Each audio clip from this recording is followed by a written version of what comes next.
That's tough to follow, and thank you, each and every one of you, for having me here and considering Dave and I to be Jackson Hole importees for the next 48 hours. It's an honor. And I wish you could see or have a snapshot of yourselves through my eyes as we stand in the face of the election and all these things that divide us across the country. And here I am amongst an entire community that is willing to invest and come together and look at this concept that's really, it's exciting, it's scary, it's hard, it's amazing, and it's collaboration. And here you are spending an hour of your Wednesday night evening to look at this as a community. So I just want to point that out, and I don't know the selfie sticky thing, but if we could take a selfie of this group and show it, especially to kids, as they look to us to what is going on in this country and how can we come together to think, to get the breakthroughs that we need. So thank you for having us, and thank you for taking the initiative to all those who made this happen. So there's a lot of wisdom in this room. I mean, I come to this with 18 years of, experimenting, looking at, studying collaboration. But I recognize that each one of you, whether it's a family system, a work system, a school system, your lives have taught you a ton about collaboration. So selfishly, I'm actually here to learn from you as well. And so I would just love to hear just what comes to mind as necessary for the ingredients of collaboration as you know it to happen. Just call out what comes to mind. Listening, respect, open-mindedness, trust, time, honesty, diversity. Awesome. If it's really important, you just have to say it a little louder each time. I've asked this question in a lot of openings that I've done, and I've never heard the one time before, so someone here said it, and I'm curious as to your context. How do you see time play such a role in collaboration? If you don't take the time to listen, nothing happens. Right. You just fight. Right. So the time is important to me to be sure that you can do all of these things. Right. And it's interesting that often, especially the leaders that I talk to a lot these days, time is almost the new poverty. People feel so robbed of time. We're so impatient with ourselves, with one another, task-driven, efficiency-driven. Let's get to the point, let's get it done. So it is fascinating to me you brought up time. And all the other concepts that you brought up, trust, respect, these are all such crucial elements. And as Donna and I began on this journey years ago, we realized that most of these things are kind of, you find them and then you lose them again, and then you find them and then you lose them again. But our generation wasn't really taught, what do you do when you lose that with someone? How do you have that conversation of when you bump into one another, you lose respect or you lose trust? And often these are misunderstandings or hiccups, and they don't need to become deep grooves that keep us in these divided mental places. But we're not taught how to do that. And I'm so inspired by some of the school teachers of today and some of the new programs that are happening in schools that are teaching kids this new language of really what does it take to say pause and say, wait, you did that. That hurt my feelings. I don't trust you as much as I did once. These are conversations that I wish I'd had or knew how to have when I was a kid. Really important. I know there's a lot of people in the room who've been studying Dan Goleman's work, emotional intelligence. Again, I think back to our generation and think, God, if we had had that in school, maybe this collaborative work wouldn't be such a challenge. Huge part of it. So, again, thank you for having me and my husband here tonight. It's a real honor. This is my husband, David Peck. He's also Dr. Donna Markova, my co-author's son. So we're a family business. So when you talk about collaboration, we bring it all the way home. And he's probably the real expert because, mother-in-law, daughter-in-law relationships can be challenging. So he's probably the collaborative expert in the room. Ask him all the questions. Don't ask me. What I'd like to do tonight is I'm going to read a little bit from the book and then move really into some thought-provoking ways to look at collaboration that maybe you haven't considered before, maybe you have, and sort of interweave some of the themes that you guys put out, like trust, respect, time. How do we incorporate this real time in those day-to-day actions, day-to-day meetings, day-to-day interactions that we have to in order to collaborate well with one another? So I consider tonight not Angie standing up and talking, but really a collective conversation. I also consider it a seeding, meaning I hope this is just the beginning. Because this work is so important for all of us to carry forward. And I love the metaphor in Utah, and I'm sure here in Wyoming, I just was in Colorado, so my brain's trying to figure out where I am, is that, we have this beautiful aspen grove. It's one of the largest living systems in the world. It's called Pando. And Pando is Latin for I spread. And when I heard that, it just touched me deeply, not only because I love aspen trees, but because it's like this conversation that we're going to have tonight. There is no ending. It just needs to be spread. From your own experience, from the wisdom that you experience in the room, and then I look forward to some of you are tomorrow going to be part of this workshop. So the spreading, I hope to continue, and I hope that you'll take these learnings with you to your own environments. I'm going to bring Dr. Donna Markova's voice in the room. She's a fascinating woman, a neuroscientist, psychologist, school teacher. She's 75 years old now and has one of those minds that just keeps learning. She calls herself a perpetual beginner in life, and is one of the bravest souls I've ever met, because she is so willing to be that person who asks those really tough questions that cause you to pause and go, oh my gosh. So working with her has been a real privilege. A lot of people don't know this about Donna because she keeps it very low on the radar. She was also the author behind Random Acts of Kindness. Yeah, so she knows how to start a movement, and Random Acts of Kindness has become a movement. And actually, collaborative intelligence in its own form is now becoming a movement, not because of the book, but because of the necessity of what we need for this time. So I normally just do a talk, but I feel like just reading from the book, if it's okay with you, just to bring her voice in the room. Co-authoring was a really interesting, this was the first book she had co-authored. It was a really fascinating, interesting experience for us both. We learned a ton, and we thought we knew everything about collaboration. Then we wrote this book. We got to a whole new level. And part of that is because I'm sure, as many of you have experienced, when you have deadlines, you have money issues, you're tired, you've been at something for so long and you just want it to be done, there's this rawness in your relationship. And it's like all of that stuff that, like, all your traits that you're like miss positive, or I know how to do this, and all that stuff just kind of falls away and you're just kind of, ugh. And it's in those moments of rawness that we really understood collaboration. And it really came down to this one little essence thing, which is, if I can learn something in this moment from you, about myself, about each other, I know we can get through this. And I actually haven't shared that with an audience before, but that really is the mantra that Donna and I used to get through writing this book, and I really think that's kind of at the heart of collaboration. Say that again. I don't know if I can. The mantra was, if I can learn from you and from myself in this moment, I feel like we can get through this. I can learn something. If I know I'm learning something, no matter how hard it gets, I feel like I can do it.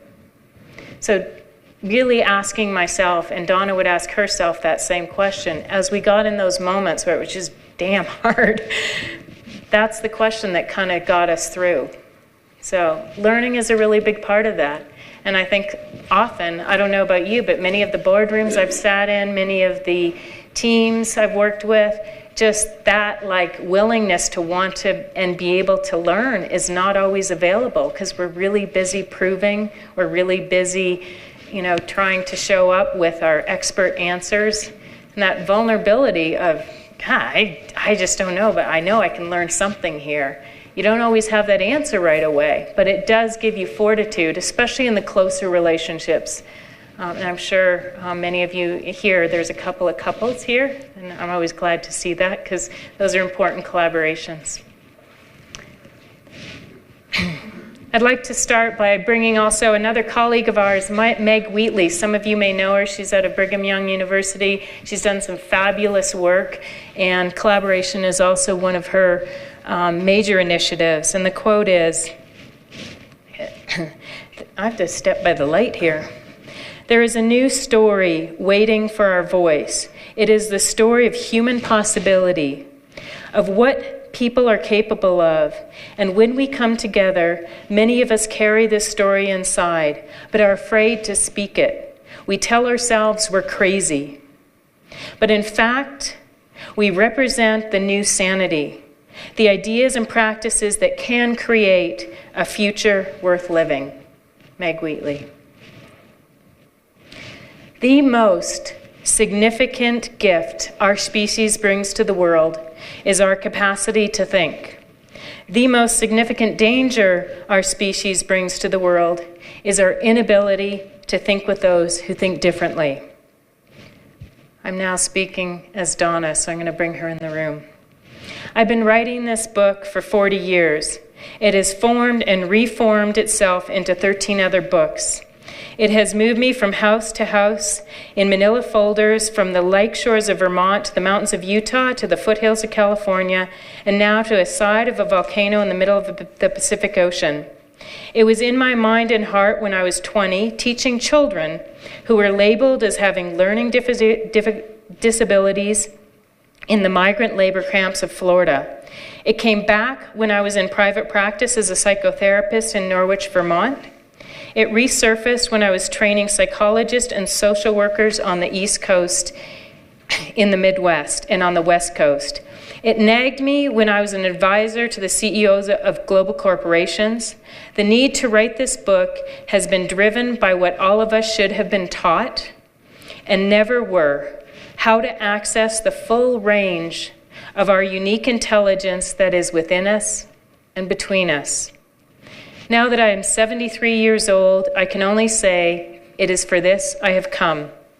My life has been, in one way or another, about collaboration. This obsession of mine has taken on a new importance. It has become clear that to stay competitive in our global economy, we must learn how to think collaboratively and innovatively. But if you have ever been through a mind-numbing meeting, or tried to influence a colleague's point of view on a project, or had a reoccurring argument with a family member, or struggled to participate in a community project, you have recognized that most of us actually don't know how to think well together. I have attended endless years of education and professional training. Never once did anyone bring up the subject of how to learn to collaborate. We habitually misread people and therefore miscommunicate with them. We blame and belittle one another ourselves because we have not been trained to notice the effect we have on one another, or to fluidly shift the ways we communicate to accommodate others. We take for granted that intelligence occurs within our own minds. We don't realize that it also occurs between us. What keeps us from communicating effectively is that most of us don't know how to think with people who think differently than we do. In the past decades, neuroscientists have learned some remarkable things about the human mind and brain, things that can directly increase our capacity to relate to others. As these new understandings emerge, we are realizing how deeply we affect other people. We can grow one another's capacity as well as diminish it. Despite our unending love affair with digital devices, we still crave face-to-face connection with other people. Yet too often we find ourselves working alone through our screens, cut off from the regular resources of renewal and inspiration that only collaboration can bring.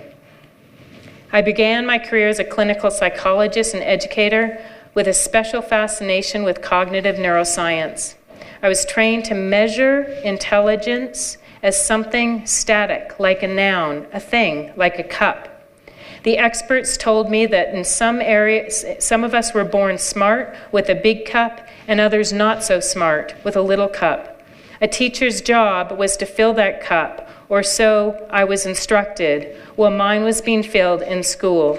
I paid for my oh-so-expensive education in graduate school by teaching impossible children that everyone else had given up on. I never questioned the size of their cups. Each and every one of them taught me that intelligence is a verb, not a noun, that needed tending like a garden. It requires cultivation. All that mattered to me was discovering how they were smart, not if they were smart. Only then could I help them bring their full capacity to the challenges that they faced. For the past 50 years, I've devoted my work and career to helping people discover their unique intelligence, teaching corporate leaders, parents, educators, and children about intellectual diversity. We are accustomed to consider diversity through the lens of race, gender, and culture, but most of us are unaware that there's also range in the differences in how we think. When I met Angie McArthur, c'est moi, a specialist in multidimensional communication, I realized how much more this body of work could grow in collaboration with her expertise and experience. So now it shifts into my voice, so this is my history. I was raised as an expat in the Middle East, the second of 4 daughters, and spent my childhood exploring the remote corners of the world. I had to learn at a young age how to build bridges between people, to see the world as a whole through any issue, to inquire, to cross-pollinate ideas from one person to the next. Many people think of in-laws as adversaries, but Donna and I are joined in a shared mission, that constant search for what it takes to have people focus on what connects them rather than what divides them. We have spent the last 13, now it's 15, years as professional thinking partners with senior leadership teams, exploring all aspects of intellectual diversity. When Donna and I ask executives from such companies as Royal Dutch Shell, Merck, PepsiCo, Frito-Lay, what their biggest challenges were, they all said the same thing: people. They said they needed to learn how to learn real time, how to collaborate more effectively, to create a collective goal of excellence in the midst of rapid change, and to foster greater alignment among their employees and colleagues.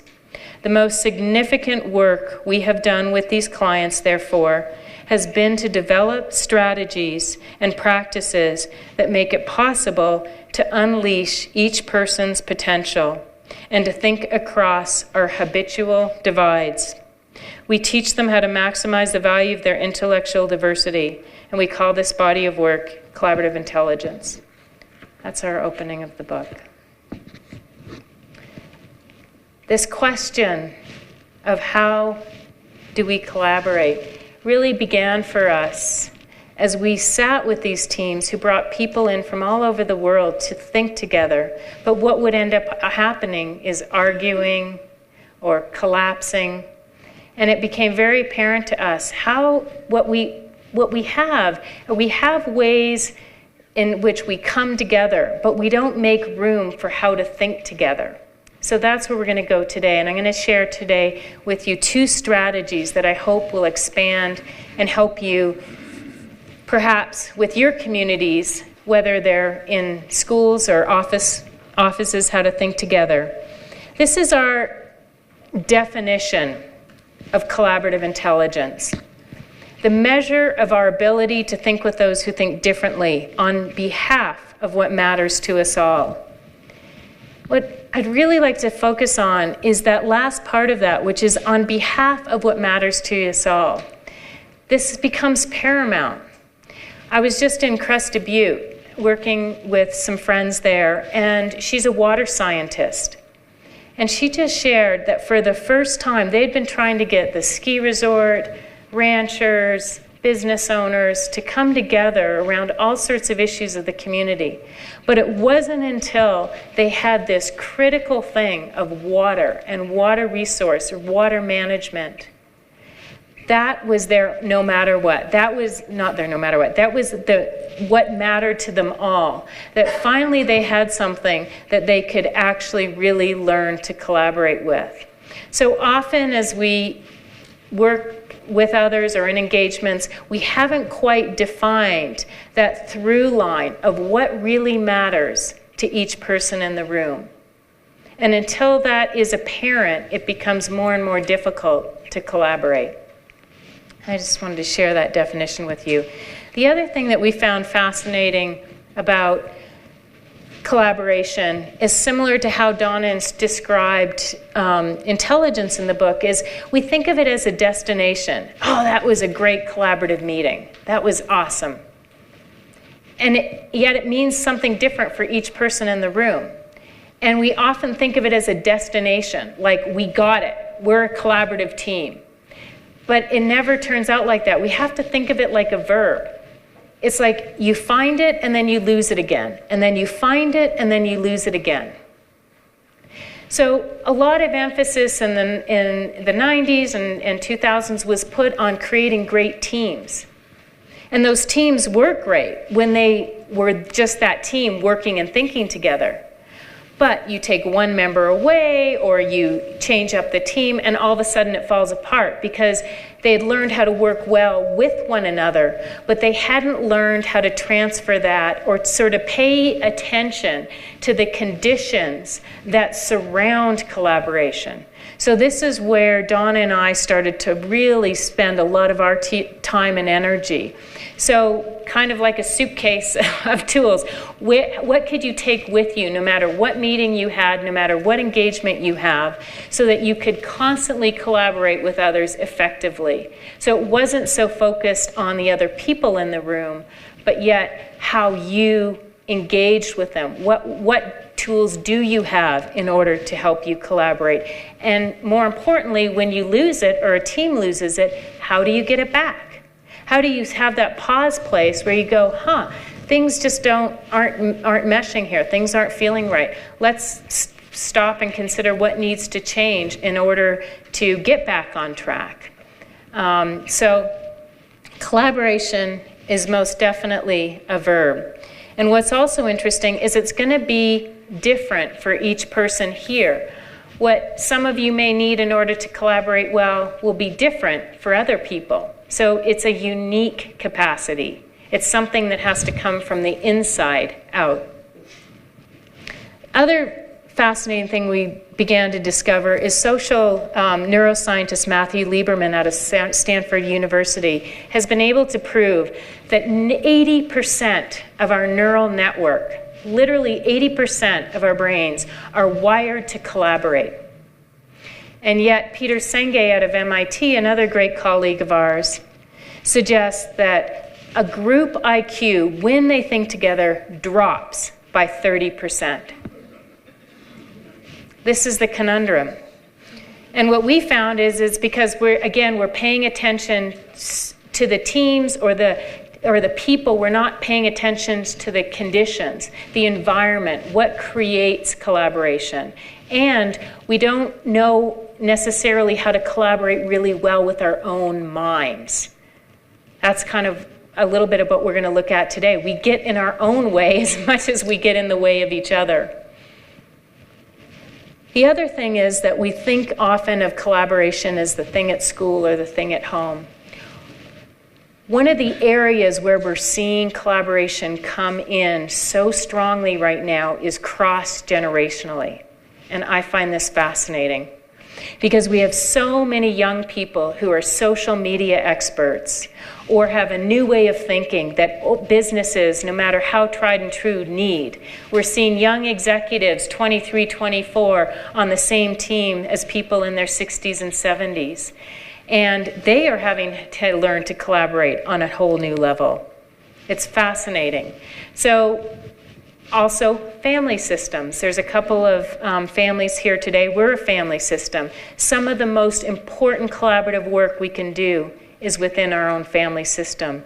Anytime we're planning a family vacation or something meaningful, how we're going to do a vacation or Christmas or any of the things that are important to a family, it can be a practice field for inviting all different types of thinking, especially cross-generationally, into the room.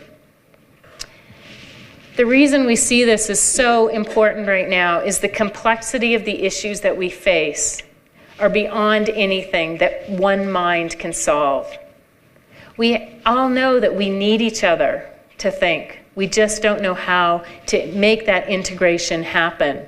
We feel this constant pull, like we're at two ends of the rope, pulling away from one another, like a tug-of-war, mental tug-of-war. And the more we pull, the more stuck we become, literally. A lot of tension between stability, growth. When I was asking some of the people here who were helping plan this event, some of the issues that faced Jackson, is there still an old Jackson? This foundational community. What does the new Jackson look like?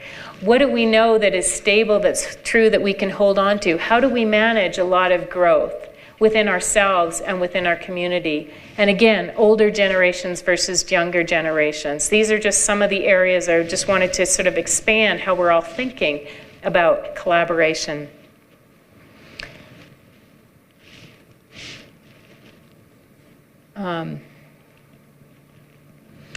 The other piece that Donna and I looked at as we were writing the book is that most of us, when we think of collaboration or efforts that have gone really well, is they're usually things like these, beliefs that, oh, he was just a good guy, or gosh, he just came to it with such a positive attitude. I mean, these are all great things, but they're not in our control.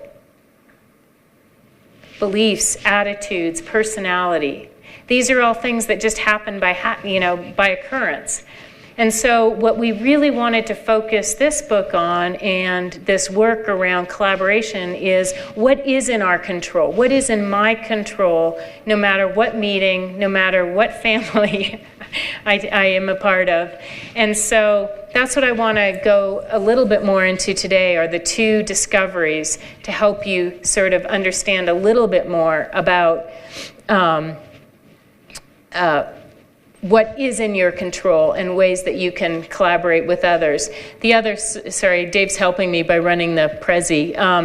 So he's trying to read my mind of where I'm going next, which is, as anyone who's married in the room knows, can be a challenge sometimes.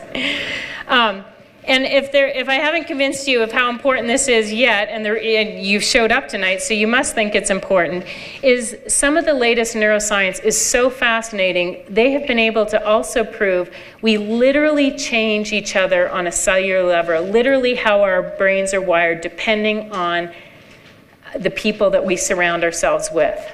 When I read this, and Donna and I discussed it, what became fascinating is, wow, and we're seeing this in young people. We either grow or diminish one another constantly. And just think about that for a second. Think about the 5 people that you spend most time with every day. At home, in the workplace, at school.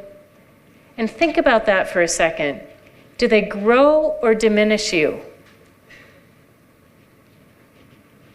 When I read this article, I was astounded, and I was like, wow, that is what makes this so important. I want to make sure that I have the capacity within myself to make sure that not only can I support the growth in another person, but also they can support it in me. And the only way I know how to do that is to work on this thing called collaboration, because you can never control who you're going to work with. They may be as different than you as all get out, yet you do have control in how you relate to them, how you talk to them, and because these work system relationships literally impact how your brain is wiring.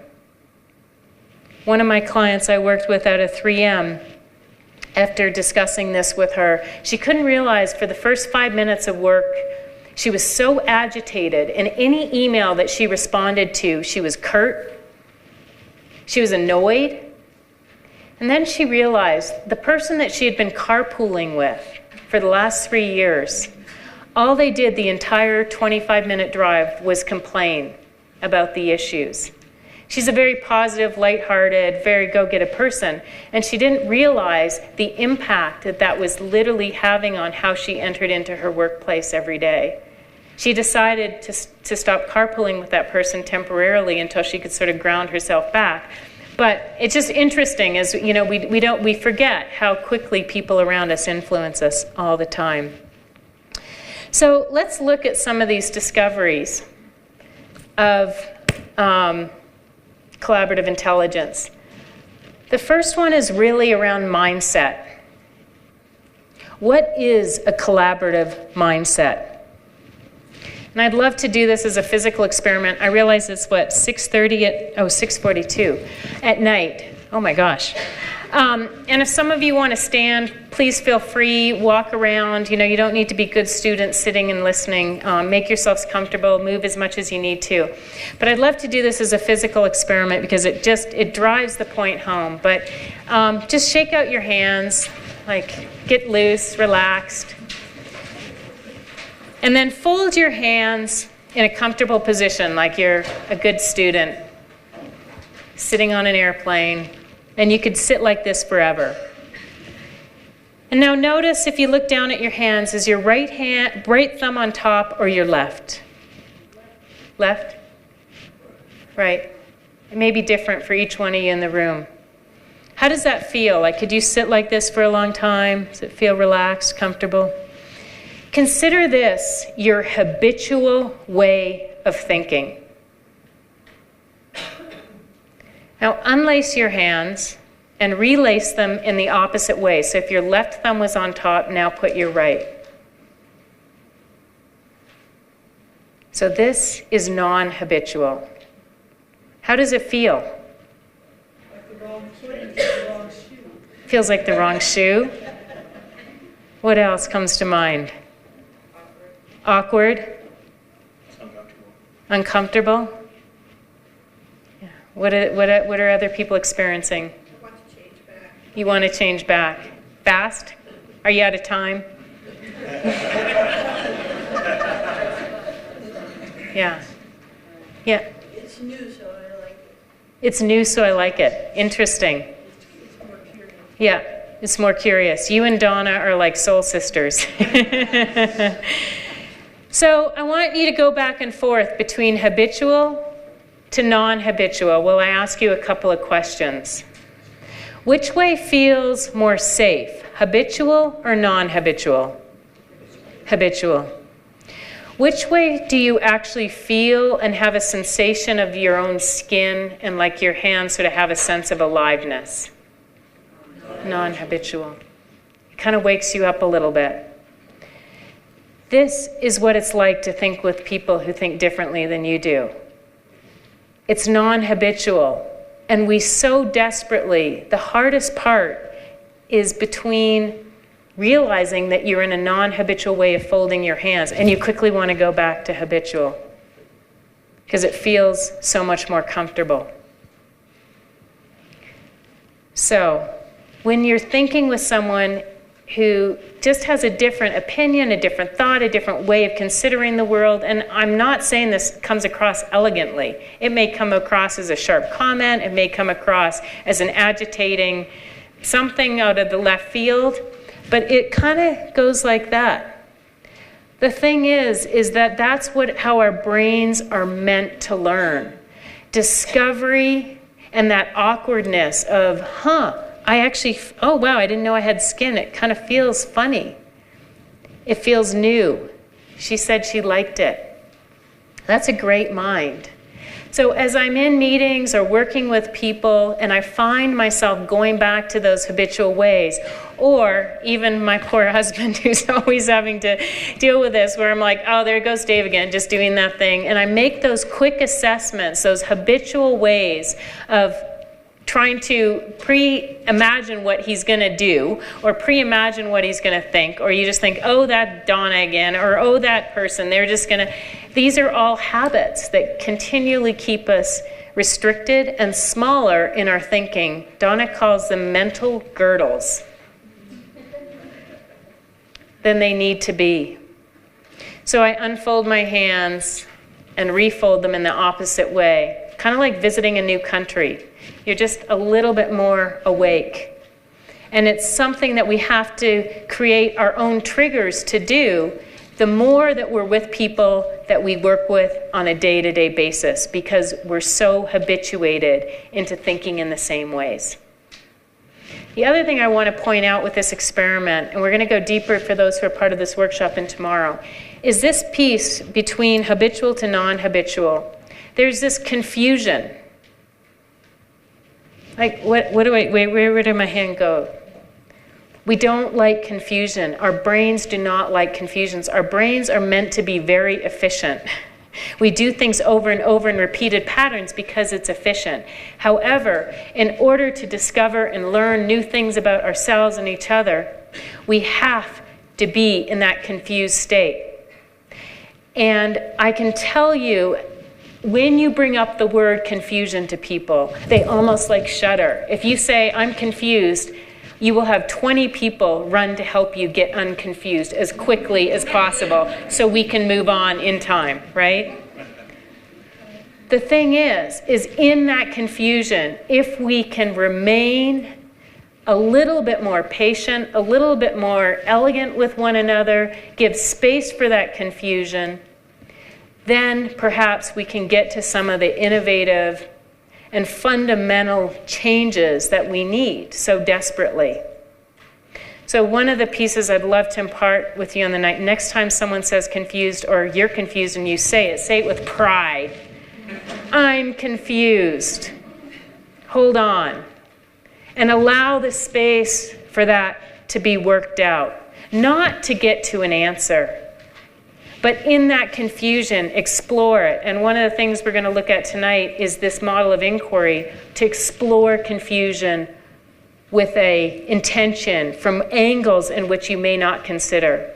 When someone else says they're confused, don't jump in and help them. Say, tell me more about that. Let's go deeper with that confusion. Take it on full force. And I invite you to email me, get in touch. As you ask that question to people, because it's jarring, it's a non-habitual way to deal with confusion, I'd be very fascinated to know the results of that. My experience is it leads to really great output. So that's one piece of mind share, one discovery is around the mindset. The other piece I want to talk a little bit about is this time that we're living in. It's, we were educated for really a time that no longer exists. Donna and I call this the hinge time. We grew up in this place called a market share economy, and we're now entering into a mind share world. And it requires a different mindset. We're not quite in one or the other. Not one isn't good and one isn't bad. We're just in this hinge time. And it's creating this awkwardness, and it's creating confusion. And confusion, if used well, can be a great thing. Some of the things about a market share economy is value is created and carried by things. So if I have one thing and I give it to you, I've lost one thing, but you may now have two things. In a mind share economy, it's totally flipped upside down. Value is created and carried and shared by ideas. And so if I have a good idea and I share it with Dave and he shares a good idea with me, we each walk away with 2, perhaps 3, perhaps 4 new ideas. You can't put a value on it. So we're used to thinking in sort of a bank ledger way of a market share economy, and yet we're entering into this mind share world, which requires us to think in a whole new way. Some of the other ways in which they're different is that in a market share economy, leader is hero. People use their power over people in order to make things happen. A lot of traditional companies run this way. a lot of traditional, everything runs this way.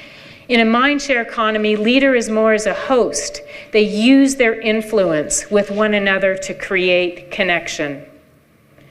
I mean, this is part of the whole social media phenomena. In a market share economy, we perceive differences as a deficit. We tribe. We hire those who think like us. If someone thinks differently, looks differently, has a completely different opinion than we do, we often spit them out. We worked with entire teams in The Hague who realized that they had fired everyone who had brought up a counter opinion to the CEO. They didn't even realize, because to them, a teamwork was getting along, having the same idea, the same thought. So we do this. I mean, I'm giving you kind of extreme examples. But in a mindshare economy, we're seeing differences need to be dignified. I mean, in all different ways, between sex, gender, religion, culture, race. I mean, it's just, there's this dignity of differences that's now forefront for us all. In a market share economy, we value independence. Raised in the West, if you can't do it alone, don't do it. We're in this time that value, because the complexity of what we're facing is so immense, that we have to value interdependence. We need each other. There's a vulnerability in that, because if I can't do it alone, I shouldn't do it. So it's both. It's how do we value independence, but also value interdependence. Who is right and who is wrong?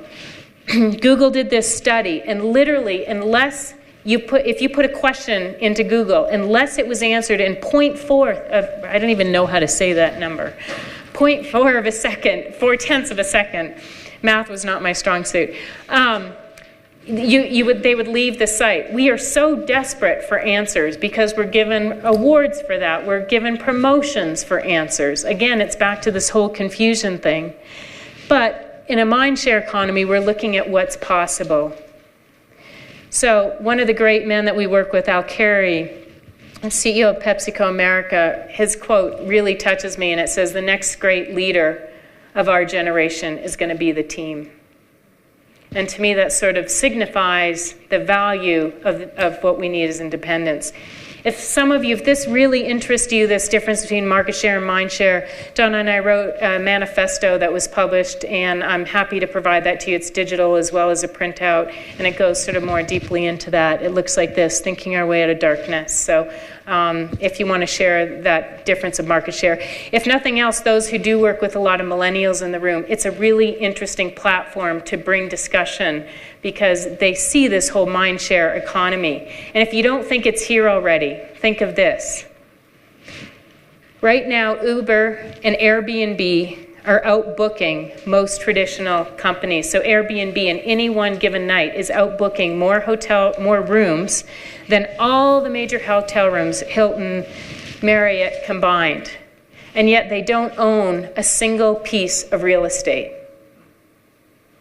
It's a total mind share economy. So we need both. We have both. And we don't necessarily know how to relate to both. All right. So the other thing about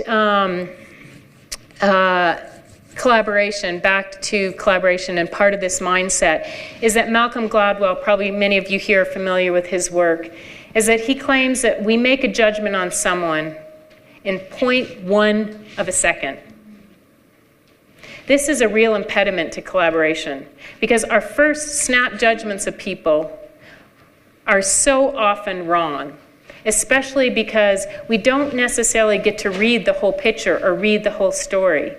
So again, it's really important that we each come up with our own way of pausing our minds, pushing that button that says, hold, stop, wait, I just made a quick judgment. That person's useless, or what they just said is so annoying or irrelevant, or that just came from left field. To be able to push the pause button just for that nanosecond and consider, I wonder what's driving that comment, or some question, we're going to move into inquiry now in the last couple minutes, is really an important skill. The last, which takes this discovery mindset. And I love what you said. It's new. I like it. That's what we need to feel when we're thinking with people, when those comments come up. We need to move from looking for answers or moving into conflict into, I need to discover more here. I need to discover what this confusion is about. Collaboration, when it's not a mindset, when you don't step into a meeting, a family system, an interaction, thinking, I'm going to collaborate here. By default, this is what Donna and I's research proved, is that we go into competition, which kind of a lot of people may call conflict. This is where you trump one another's ideas or use your seniority over another person. That's how it comes out. We move into competition. My idea is going to be better than hers. I can't wait to say what I'm going to say because the boss is going to love it and I'm going to get the gold stars. We love that. It feels good. Or compromise. I'm just going to it's late. I'm just going to let that go. Or cooperation. I'll just say, let's go ahead because I can't be bothered. Because cooperation also feels good. When you find someone who has the same opinion you do or same style of thinking you do, you feel like you found your tribe. And many teams, in fact, I just worked with a board up in Canada, and he said, we get along so well. We really cooperate. And I was like, but do you think well together? And he was like, oh, there's a difference. I'm like, yeah, there is. And it's a fundamental difference. Because cooperation isn't necessarily collaboration. So, collaboration takes a certain intention, a mindset, and that mindset is really about discovery, a willingness to discover more about yourself and that other person.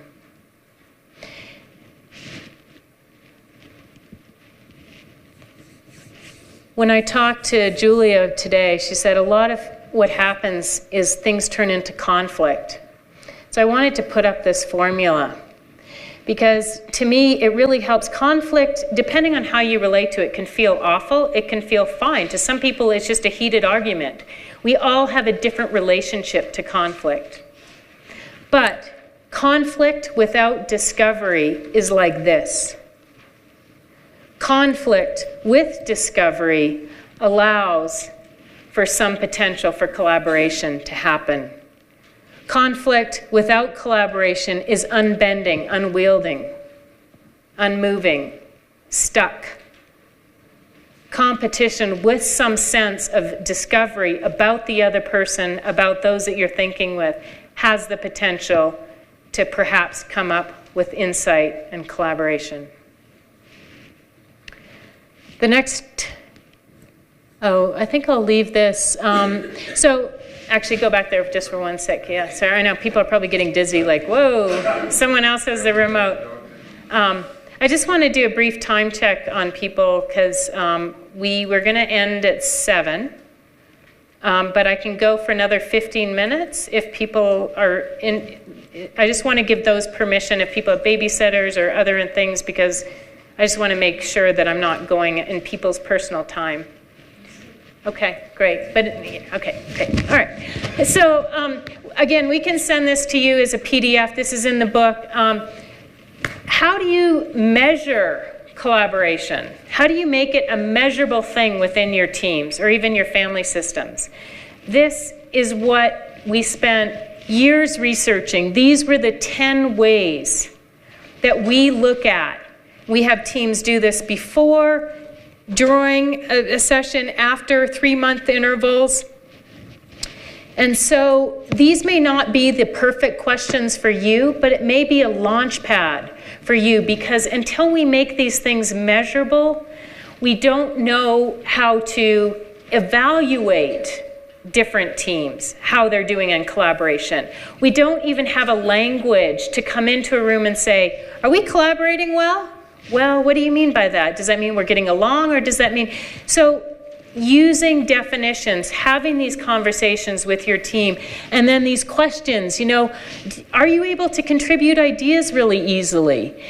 What is your ability to get others to act together? I mean, use these questions, but I do invite you to consider coming up with some sort of benchmark for your current day and then a couple of months from now for your collaborative efforts within your teams.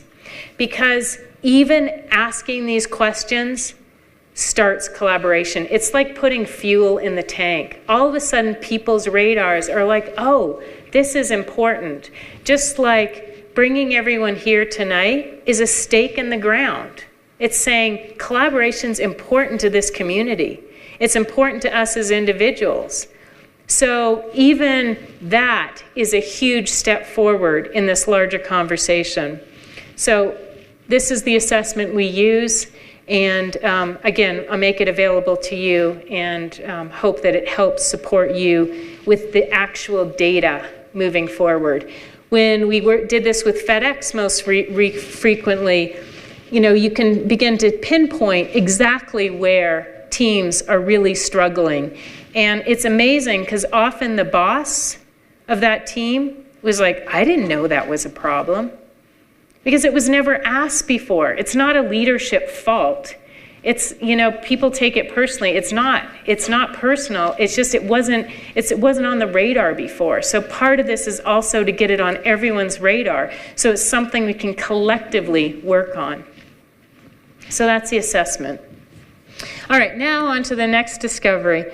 This is the whole body of work of inquiry, which is really this beautiful art of asking questions, which is the only way I know how to get out of this sticky place called confusion with some broader sense of what's going on than my own habitual ways of looking at the world.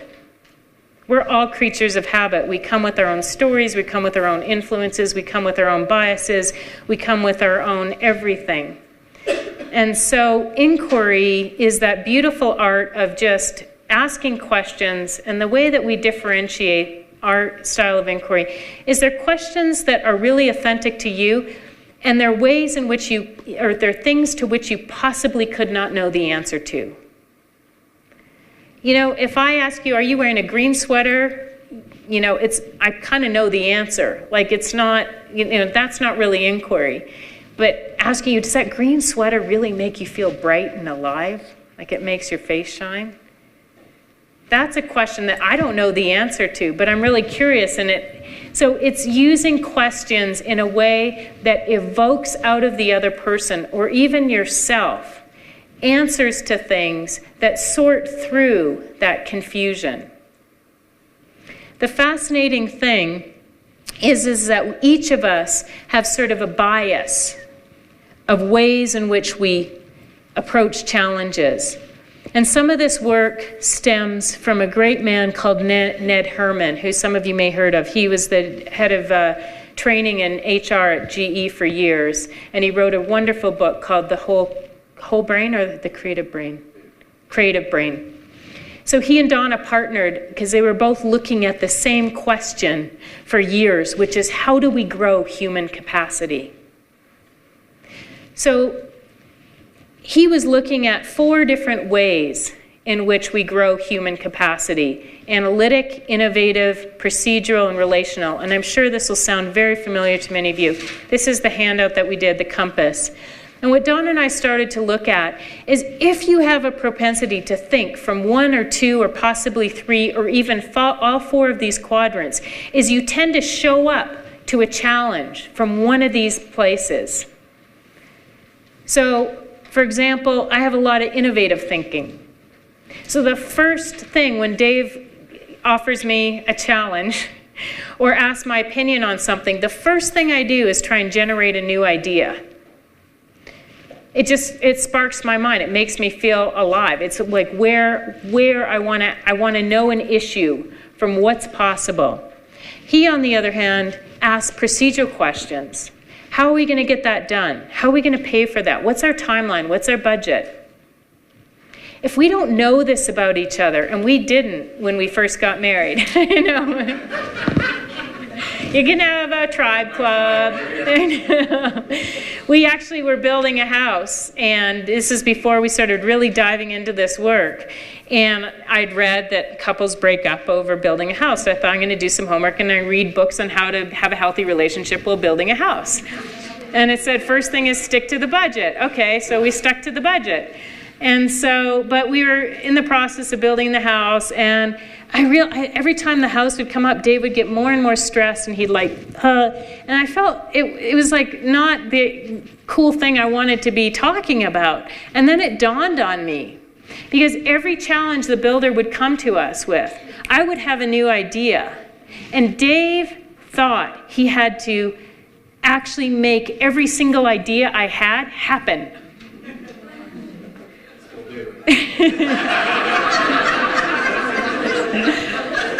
And find money to pay for it. And I was like, no, I'll have 20 new ideas tomorrow. Like, I'm not necessarily attached to any of them.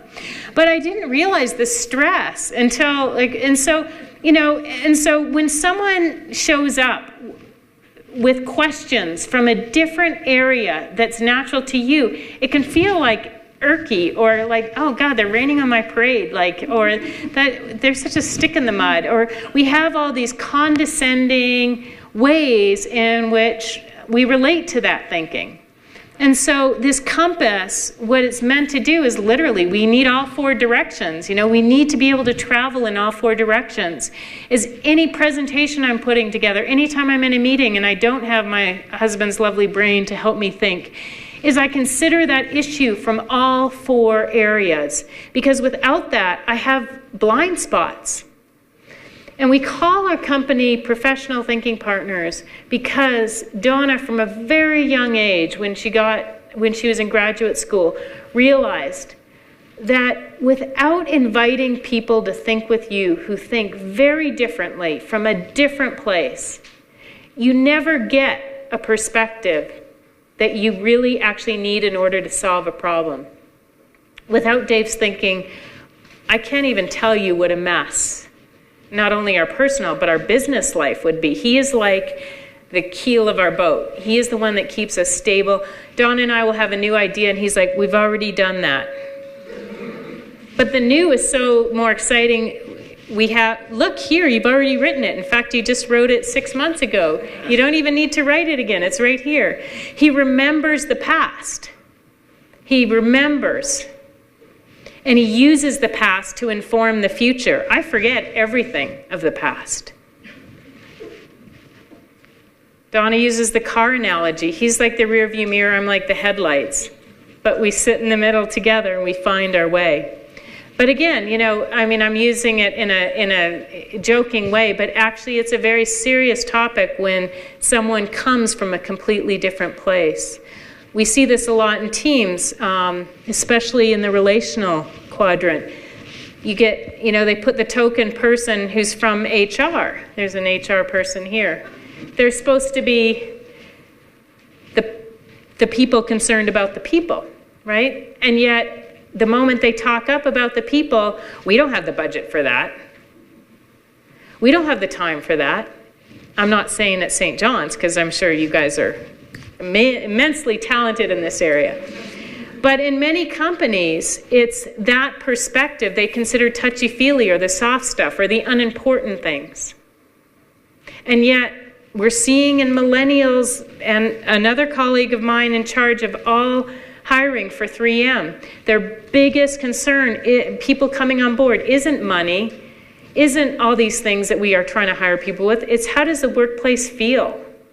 And it's back to that. We can grow one another or diminish one another. Without paying attention to how we're relating to one another in the workplace, to paying attention to these soft skills, emotional intelligence, collaborative intelligence, we are not going to create these fruitful workplaces that we need. Without asking all these very analytic questions, why are we doing this?